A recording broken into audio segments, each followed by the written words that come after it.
welcome to another great section of this tutorial class. Today we are going to be looking at how to resolve errors in experimental physics. Now, if you are running experiments in physics, there are some errors that associate with the experiment, and we are about to look at how to analyze these errors. Now, the first thing you have to do for me now is ensure you have subscribed to this channel. If you have not already done so, ensure you are going to subscribe now. Then, the second thing, ensure you don't skip any part of this video because we are going to be dashing out important information. So don't skip any part of the video in order not to miss any of the informations we'll be giving to you guys now. Lastly, please ensure you turn on our notification bell in case we release any other videos. You'll be the first person to see it. So I am excited to see you guys once again, and please ensure you follow, ask questions if necessary, and ensure that you don't allow anything called distraction. So please watch this video to the end. Now let's go back to what we are doing. Now we're looking at errors. Error analysis. And what is error? Errors are just deviation from the true values. Error is what we call it a deviation from the true value. And error can be presented in measurements in two ways. We have the systematic errors. We also have what we call the random errors. We have the systematic errors. We have what? The random errors. Now, systematic error is just like an error that affects measurements in a regular manner, in a regular pattern, in a regular way. But standard error, random error affects measurements in irregular pattern or irregular way. So we have examples of systematic errors, like error due to all these instruments you use in your experiments. We have examples of random error like your personal error, erratic error, and the rest. Now, if we don't have these errors in measurement, if you don't know them, we call them uncertainties, and we can as well be asked to combine them.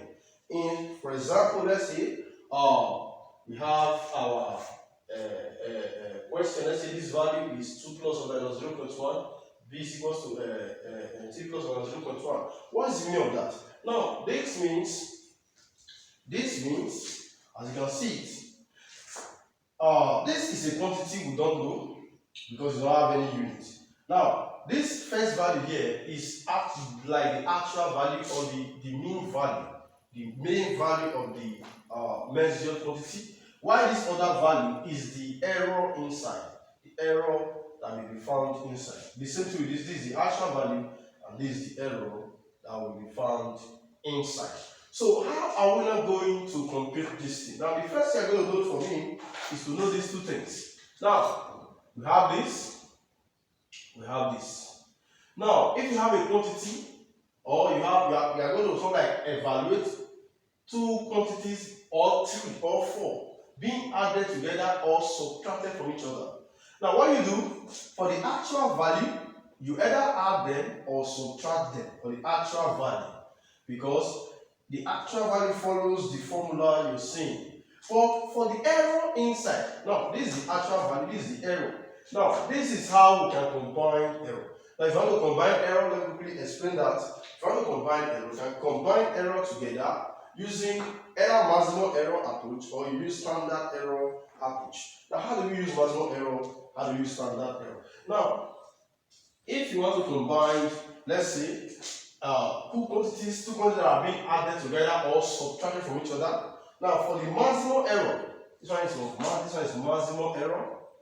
For the marginal error inside, for example, now you have this. This is the error inside. So if this and this are marginal error, and you want to combine these two errors together, if they are being added together, you take the error in the first one and add it to the error in the second one. If they are being subtracted from each other, the same thing for marginal error, take the error in the first one and add it to the error in the second one. So error cannot be subtracted from each other. You don't use to subtract error from each other. If two quantities are subtracted from each other, you add up their errors. That's how we do it. So please take note of that. It's still very, very important. So next, let's look at the second one. This is the first approach. The second approach is standard error. This one is the how to run through each standard error. How to use standard error approach, you do it this way. So when you combine the error using maximum error, you do it this way. When you combine the error using standard error, you do this other way. So please take note of that. It's very, very important. So let's go to this place. Now let's assume if A is equal to this and B is equal to this, find A minus B and A plus B.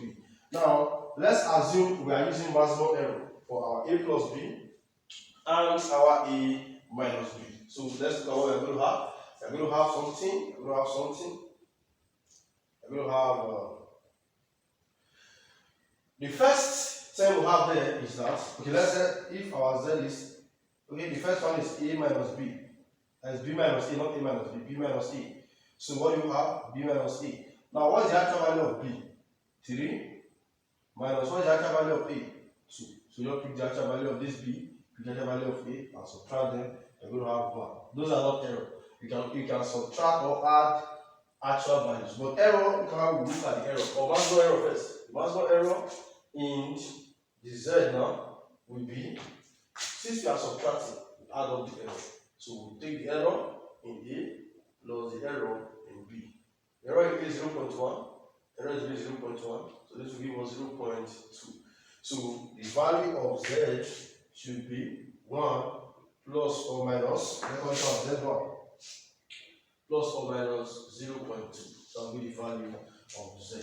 That will be the value of Z. Still very important. Now let's look at the second one. Look at the second one for the Z2.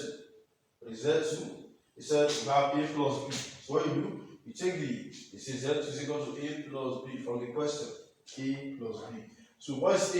The first value, the actual value is 2. You take the 2 plus what is the actual value of B?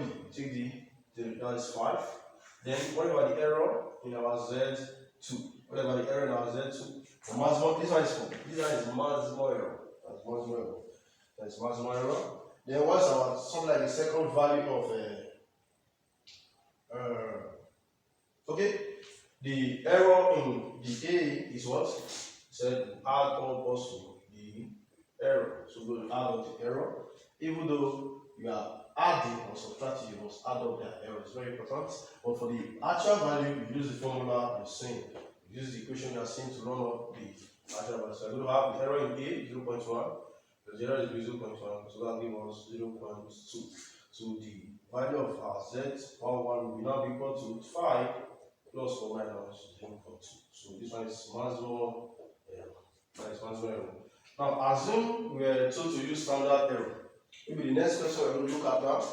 The next question we're going to look at, we use standard error to run it.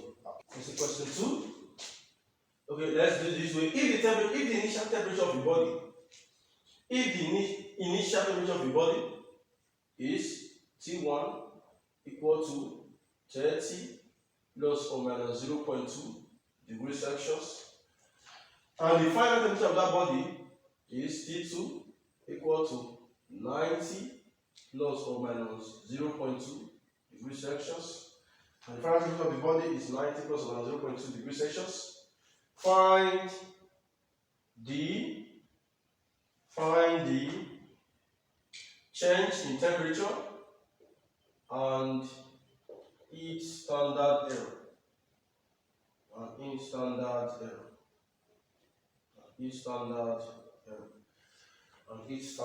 So they are told to look for a change in temperature and its standard error. So how are we going to look at that? How are we going to look at that? So let's check. Let's see what we're going to do. Let's see. So the solution. Now, what's our change in temperature? What do you know change in temperature? Change in temperature means the final temperature minus the initial temperature. That's the meaning of change in temperature. That's the meaning of change in temperature. So we're going to have something like this. What's the final temperature? Actual value first. We have 90 minus initial temperature 30. That will give us 90 minus 30. That will give us 60 degrees Celsius. That is the actual value. Then the standard error in the change in temperature will not be the square root of the standard error in T1 squared plus the standard error in T2 squared. That will give us the square root of 0.2 squared plus 0.2 squared. So what I'm going to have here, now from your Casio calculator, without wasting time, without wasting much time, Casio calculator, we are going to have the square root of 0.2 squared plus 0.2 squared. So we are having 0.28. That's as our error. So the change temperature now will be equal to 60 plus or minus 0.28 degrees Celsius. Standard error. So that's how we run the standard error aspect. So we can also look at example 3. Also look at the next example. So let's look at the next example 3 now. If 3 resistors are connected in series,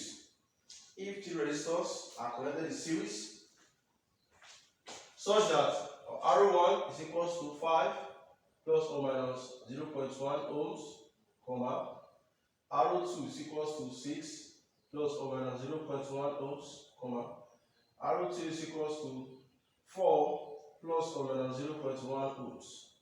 Full stop. What is the total or equivalent resistance? What is the total or the equivalent resistance?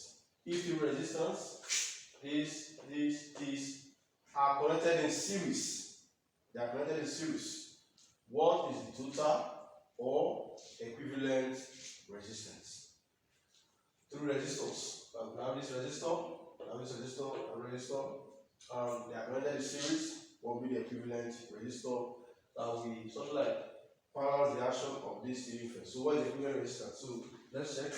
The equivalent resistance of these 3 resistors will be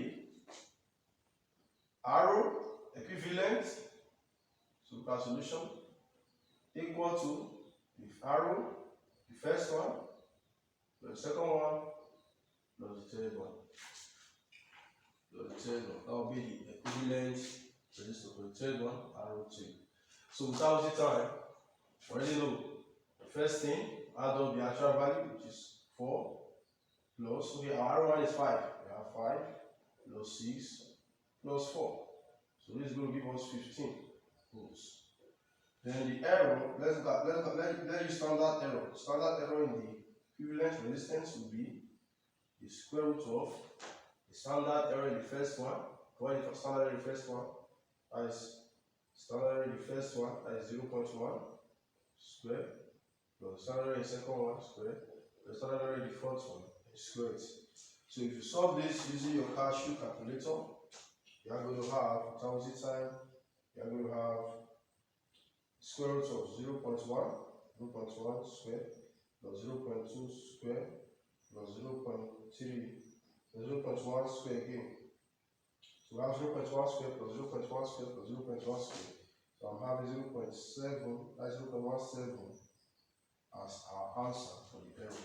So the error inside is 0.17 ohms. 0.17 ohms. So our equivalent resistance now will be 15 plus or minus 0.17 ohms. So this is how we combine errors. This one is in, remember, standard error. That's in standard error. So please, these are combined errors using standard error approach. So let's look at a case in which we want to combine errors. But what we are not doing, we are multiplying the 2 terms or dividing them. Let's say over C. Or we cannot say if let's say that one even has a power, I will still want to run it. So how are we going to do it? So the first thing, the maximum error will be the maximum error in A over A plus the maximum error in B, over B. But this power here will come to the back.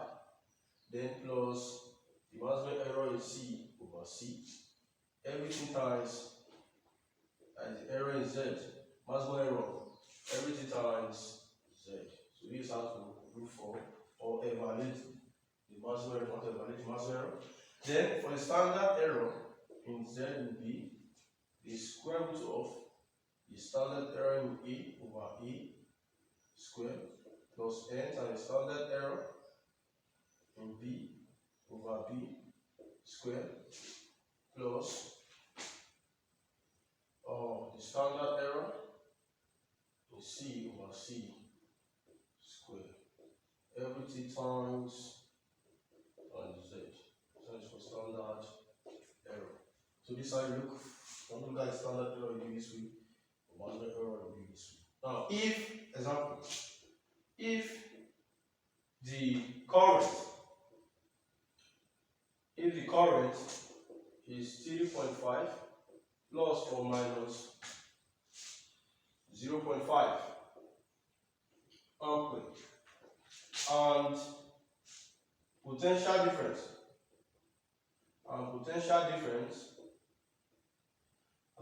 difference is 4.2 plus or minus 1.0 volts. Find the resistance. What will be the resistance? So now I can write it. If the current is 0.5, we said, let's look at the solution. If the current, so we want to look at the example in which maybe you are. Now, what I mean is whether you are multiplying or you are dividing, whether you have the power, but as far as you are multiplying or you are dividing, it's not addition, basically of that. We also have error in composite expressions. In which we now take the average or the half of the maximum value minus the, and when you remove the minimum value from the maximum value and take the half of it, you now call it the error inside. Although we are looking at that now, we're looking at how to use all these analysis relation to compute all these errors. So we have done whether if you are adding or subtracting. Now we want to look at if you are multiplying or dividing. So if you are multiplying or dividing, this is how to calculate the maximum error. This is how you run to the standard error. So we have a question. Let us first check what you have here. Now from Ohm's law, V is equals to IR from Ohm's law. As well, I know I told you to look for voltage. It will be multiplication, in which for the maximum error will be this way, for the standard error will be this way. So if you can get me. Then what I thought of is R. How do you get R? You divide both sides by I. I will cancel I. Our R will be equal to V over I. See, it's still division. For division, whether it's division or multiplication of this, I will not do the error. So, what is the actual value of V? Our V is equals to 4.2 plus or minus 1.0. Our I is equals to 3.5 plus or minus 0.5 volts ampere. So, we are going to have 4.2 over 3.5. So now I'm going to have them. We solve that. That was it. Let us quickly run through the Casio calculator. So we're going to have 4.2 divided by 3.5. And we have 1.2. We're going to have 1.2 ohms. So we're going to have the actual value. So for you run through the answer, remember what I said.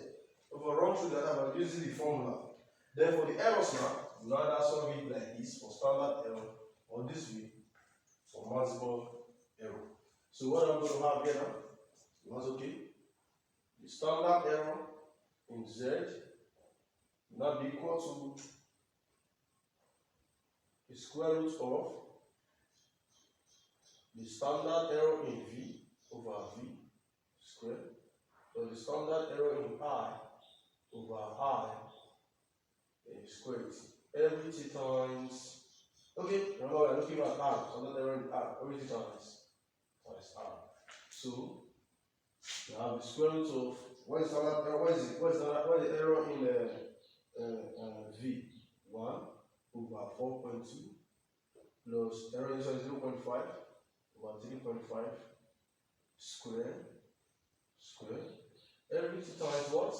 Times the actual value of R is 1.2. So you have this one going around. So if you run through that on the Casio calculator, the answer is going to be 0.03. That's what we have. for the standard error. You can also use marginal error to warn it, but the answer for marginal error and that of standard error are not actually always the same, because the relations are two different things. The value of the resistance will now be equal to 1.2 plus 1 minus 0.33 ohms. Remember, the standard error. So this is how we run through division and multiplication of error. So now let's also look. Alright. Next aspect we will look at this analysis of particle physics is the graph aspect. The graph aspect of plotting graphs and all that. So we have different types of graphs, but let's go look at linearization, how to convert other graphs to a straight line graph. We have linear graph, cubic graph, parabolic graph, exponent graph, and so on. Now, a linear graph is a graph from the equation of a straight line, or a straight line graph. So a straight line graph is also, we call it a linear graph, and this is an example of a straight line graph, in which the line will be very straight, and this is the equation of a straight line, which is y is equals to mx plus c. Now, if I plot this y against this x, I'm going to have y is equals to mx plus c.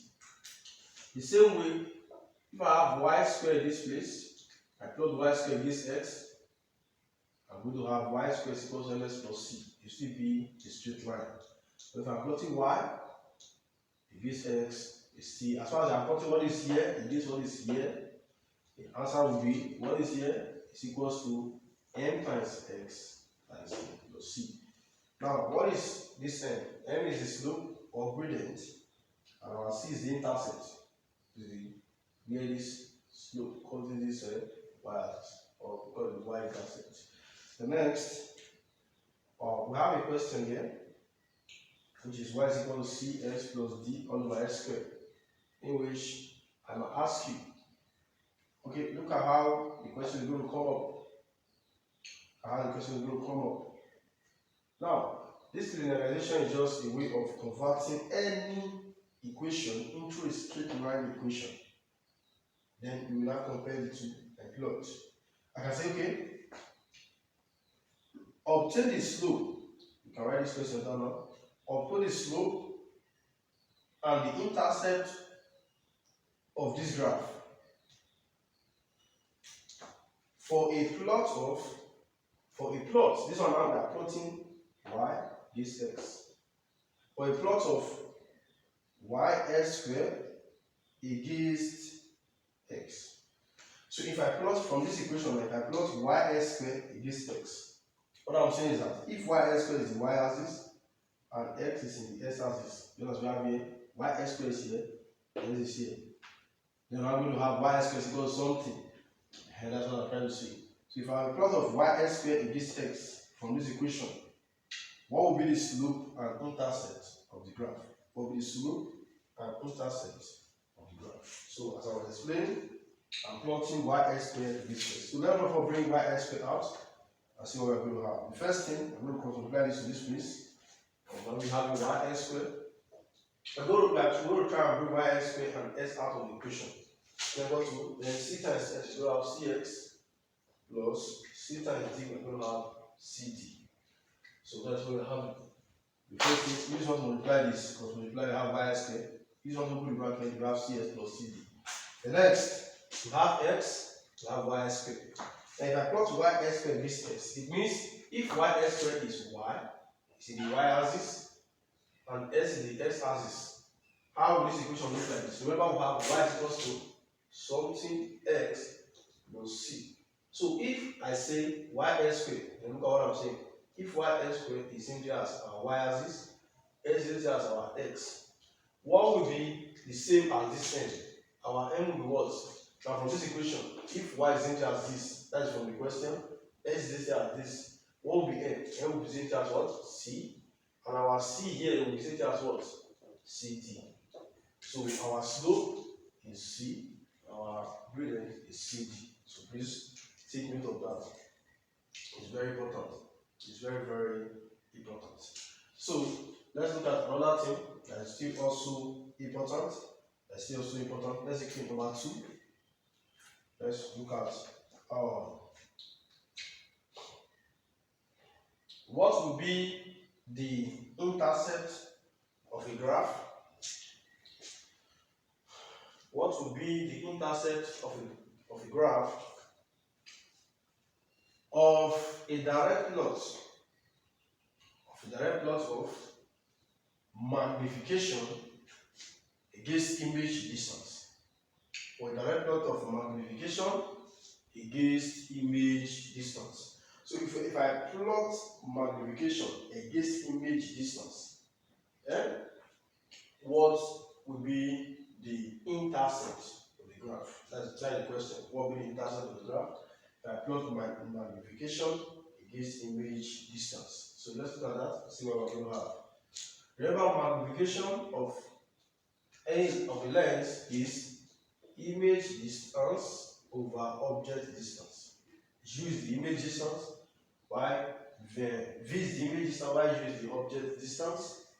Then what passes like 1 over focal length is equals to 1 over image distance plus 1 over object distance. I hope you can see, remember that. It's very important.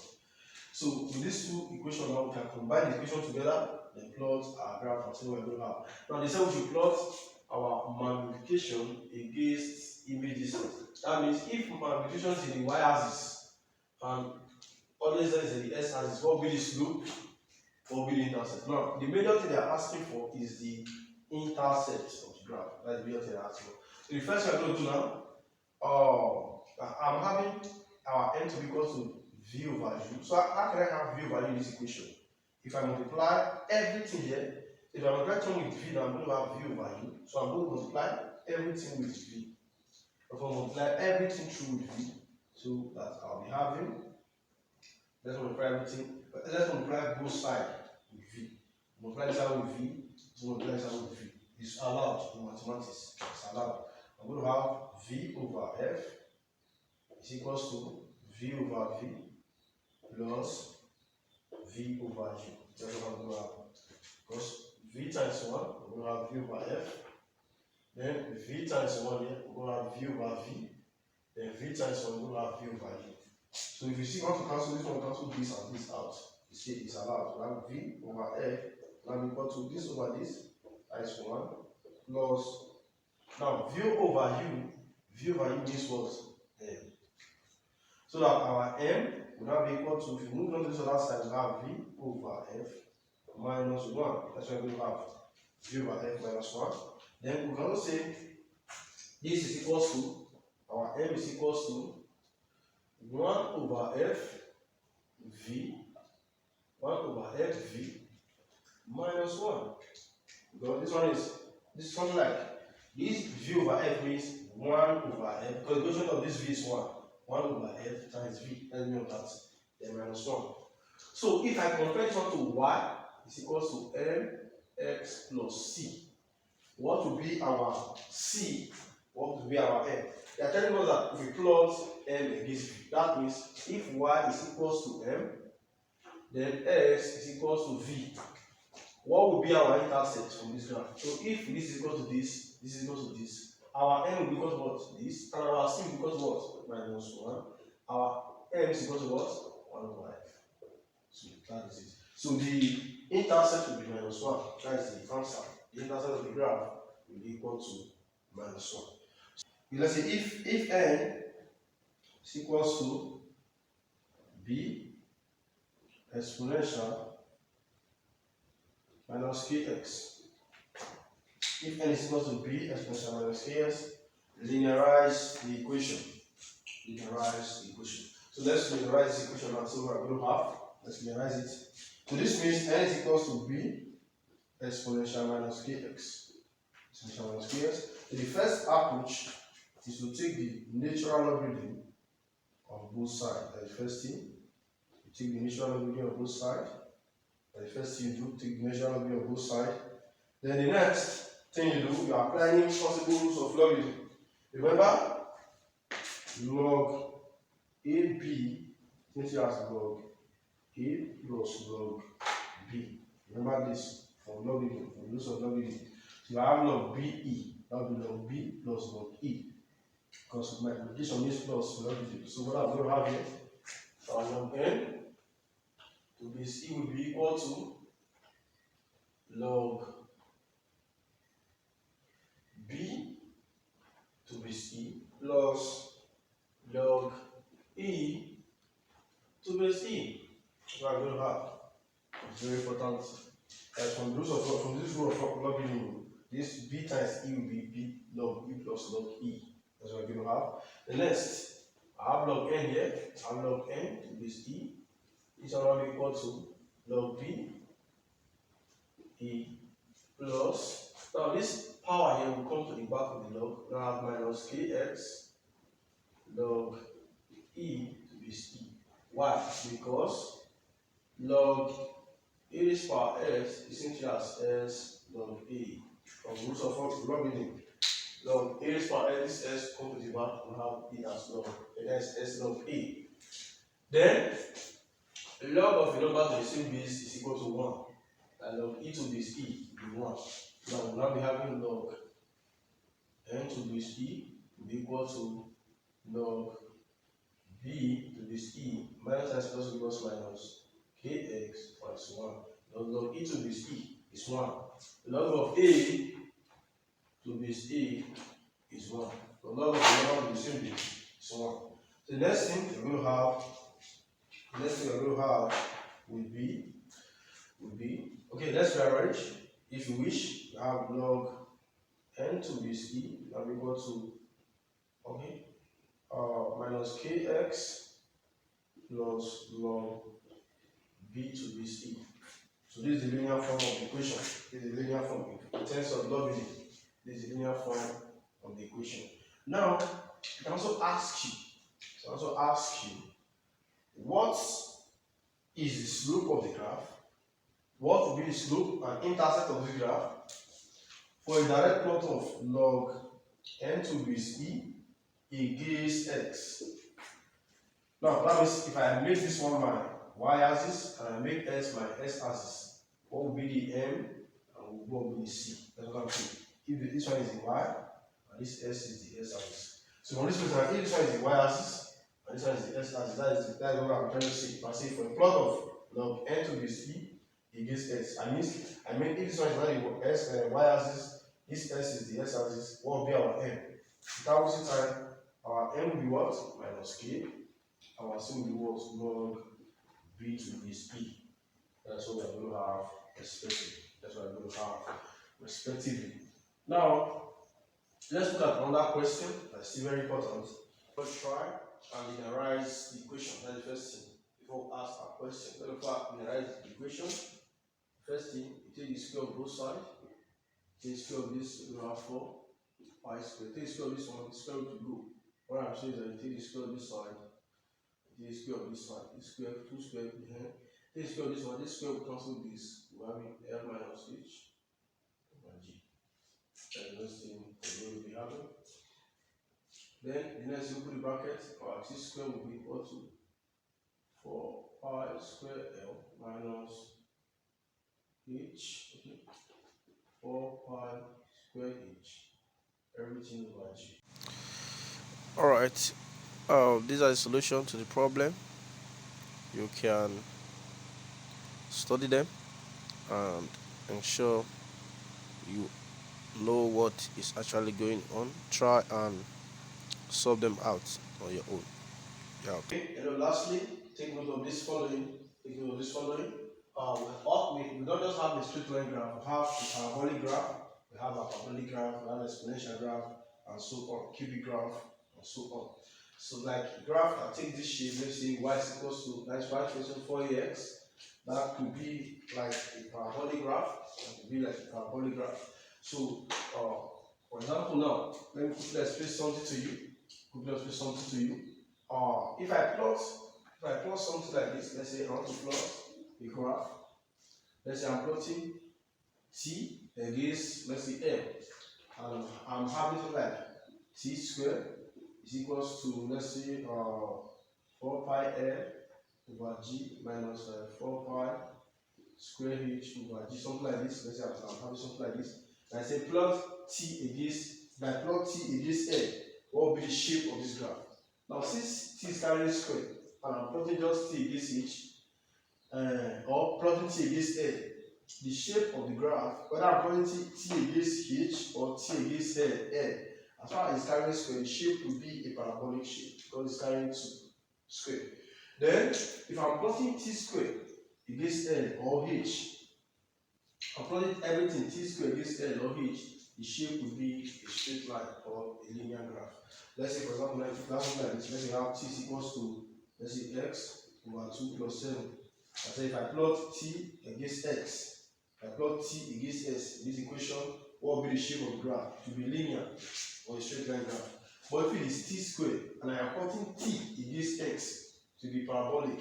But if I'm plotting everything t squared against s, it will also be linear. So if I'm plotting everything here against what is here, the thing will be linear.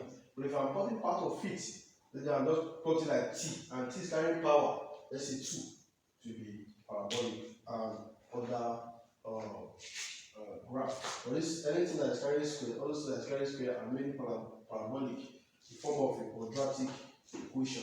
So that's how we roll. And lastly, you also know that just as we have y-axis to be vertical axis, you also call it ordinate. You can also call y-axis ordinate. Then x-axis, which is the horizontal axis, you can also call it the abscissa. You take note of the spelling, abscissa. So try to take note of the spelling. Then we also have measuration. Instrument used for measuring things in experimental physics. We have like meter rule, like for measuring length. We have a micrometer screw gauge for measuring how thin something, a very thin object. The regular screw gauge has a reading accuracy of 0.01 millimeters. Then we also have vernier caliper for measuring mainly the diameter of an object. Then that has accuracy to be 0.01 centimeters. So please take note of that. It's very, very important. We also have spring balance for measuring weight, beam balance for measuring mass, and so on. So please ensure you note all those instruments for measuring quantities in experimental physics. Note those of the instruments and their reading accuracy. So God bless you all. We'll see you guys in our next class.